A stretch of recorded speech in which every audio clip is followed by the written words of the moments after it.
네, 이게 이재명 홍보집이고 명언집이에요. 오늘도 집 아니고 이 뭐야? 네. 왼쪽 저거. 게 이제 실제입니다. 네. 왼쪽 게. 이제 오른쪽 거는 이제 풍자용으로 하나 만들었나 보군요. 네. 네. 풍자용으로. 오늘도 제가 국힘 홈페이지에 가보니까 첫 화면에 간판 상품으로 띄워져 있던데요. 아. 이 권성동 원내대표가 이제 중앙대 동문이잖아요. 이재명 그렇습니다. 대표하고. 네. 그래서 이게 사생 팬이 아닌가 또 그 어둠의 민주당원이 아닌가 뭐 이런 얘기들이 나오고 있는데요. 네. 덕질을 했다고 그러더라고요. 덕질. 덕질 사생팬. 그러니까 지금 이제 온라인상에서 이제 화제가 되고 있는 거 몇 가지 좀 추려봤거든요. 여기에 그 포함되지 않은 거는 또 우리 대변인님께서 네. 뭐 하실 말씀 있으면 네. 더 추가를 해주시면 좋을 것 같습니다. 먼저 노동시간 관련해 가지고 오. 이재명의 망언 한번 좀 볼까요? 자, 창의와 자율이 핵심인 첨단 과학기술 시대에 장시간의 억지 노동은 어울리지 않는다. 첨단 기술 사회로 가려면 노동 시간을 줄이고 주 4.5일제를 거쳐 주 4일 근무 국가로 나아가야 한다. 어디가 망언이야. 이거는 박경미 대변인님이 많이 이렇게 홍보해야 되는 말이에요. 그렇죠. 네, 네. 주옥 같은 말들만 모아놨습니다. 이건 사실 대변인이신에서 네. 이거 최선을 다해서 홍보해야 되는 건데 이게 또 알려졌네. 망언집에 올려가서 굉장히 많이 알려졌어요. 네. 이번에. 대신 홍보됐네. 그리고 네. 우크라이나 전쟁 관련해 가지고 또 이재명의 망언 소개해 주시죠.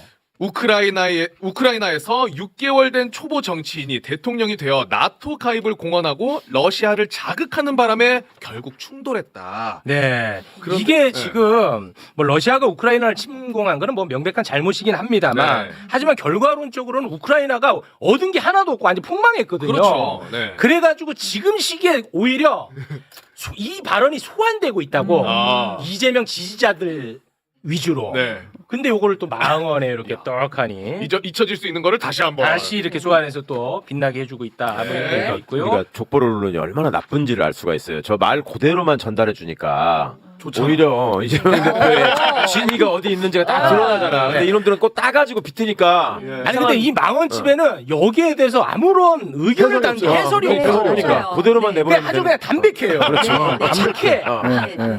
그리고 또 우크라이나 관련해서 또 하나 발언을 보자면요, 이겁니다. 러시아 우크라이나에 우리가 왜 끼나? 맞는 말, 맞는 말이다. 맞는 말 아닙니까? 네. 그리고 이제 이재명을 악마화하는 쪽에서 가장 많이 활용하는 게 이재명 대표의 셰셰 발언. 아. 그러니까 중국의 굴욕적이다. 네. 이재명 너 그냥 중국에 가라. 이게 이제 가장 조롱의 대상인데 이번에 오히려 국민의힘이 해명의 장을 만들어줬다라는 평가가 많습니다. 왜냐하면 네. 이재명 셰셰 발언이 그 앞에 셰셰만 딱 따갖고 많이 소비가 됐지 풀 텍스트가 공개된 적이 거의 없어요. 맞아요. 근데 이번에 그 다 공개해 줬습니다. 아, 저도 정확하게는 이걸 통해서 처음 봤습니다. 중국을 왜 찝쩍거려요? 그냥 쎄쎄, 대만에도 쎄쎄 이러면 되지. 양안 문제 우리가 왜 개입하냐? 대만 해협이 뭘 어떻게 하든 중국과 대만 국내 문제가 어떻게 되든 우리가 뭔 상관이 있나? 그냥 우리는 우리 잘 살면 되는 것 아닌가? 네. 앞으로 친절하게. 네. 원래 뒤에 건 안 알려졌죠? 맞아요. 대만에도 셰시 이 얘기는 안 알려져 있었어요. 맞아요. 그 맥락을 제거하고 한 문장만 부각시켜서 이제 프레임화 했었는데 이 전체 맥락을 이제 보여주니까 훨씬 더 이해가 깊게 되고요. 그러니까요. 미군 철수 발언의 경우도 그거를 반미 프레임을 씌웠었는데 거기도 이제 미군의 성격에 대해서 굉장히 이제 자세한 발언을 다 소개해줘서 이제 깊이 있게 이해할 수 있는 계기가 됐습니다. 네. 난왜 이렇게까지 했는지 모르겠어요. 그다음에 그 일본 오염수 방류 관련해서도 네. 있죠. 오염수 방류 관련해서는 요 발언이 담겼습니다. 일본이 넘어서는 안 될 선을 넘었다. 핵 오염수 방류는 태평양 연안 국가에 대한 전쟁을 선포한 것이다. 근데 어우, 이거를 이재명 망언으로 내버리면 국민의힘은 오갈 데가 없어지거든요. 그렇죠. 이거를 망언으로 이거 소개해버리면 국민의힘이 갈 곳은 뭐야? 저걸 망언이라고 선언하는 순간 그럼 우리 그 국민의힘은 수돗물 퍼먹어야지. 그렇지. 아니, 친일 수돗물 정당 퍼먹어야 돼, 수돗물 그렇지 김영선 네. 수돗물도 퍼먹어야 되고. 근데 이게 뭐냐면 저는 이걸 보면 이제 두 가지인데 하나는 그래서 국민의힘이 하고 싶은 얘기가 뭔가. 그러니까 말하자면 저 말이 있으면 저 말이 왜 망언인지 해설이 있어야 되잖아요. 해설이 없더라고요. 해설이 없어요. 너무 네. 담백해. 그러니까 국민의힘은 하고 싶은 것도 없는 정당인가?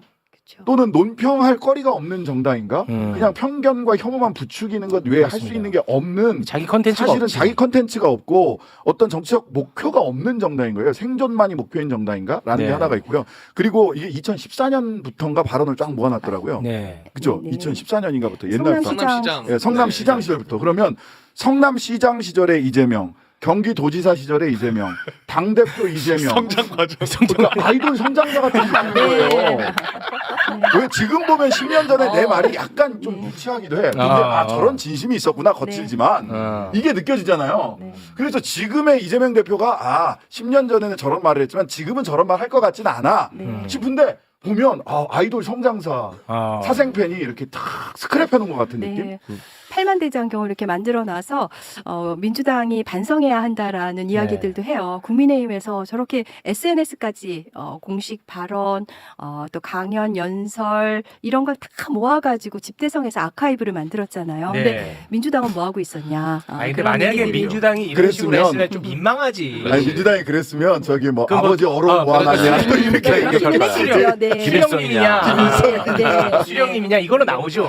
그러니까 얼마나 고마워. 아니 네. 이거 한 시간에 저 10년 전 권성동 어록 모아놔도 괜찮을 것 같은데 탄핵소추에 관해서 그쵸, 얼마나 중요한 얘기 2017년 많이 했어요. 권성동과 25년 16년, 권성동. 17년에. 네. 어록 모아놓으면 17 권성동이랑 25 이거 권성동 그렇지. 부딪혀서 아마 할 거야 아마. 우리 싸우고 멱살잡이 들어갑니다. 네. 권성동 잠동 권성동. 그 지적하신 바와 같이 이재명 대표의 이전 발언하고 혹시 조금 미세하게 달라지거나 이런 부분이 있으면 그 상충된다고 이렇게 해설을 붙여줘야 되잖아요. 네. 그리고 지금 이제 집권 여당의 뭐 정책 기조와 뭐 배치되는 게 있으면 그렇다고 해설을 붙여줘야지 그게 전혀 없이 이렇게 소개를 해주니까는 정말 이런 그 명비어천가를 부르고 있다 국민의힘에서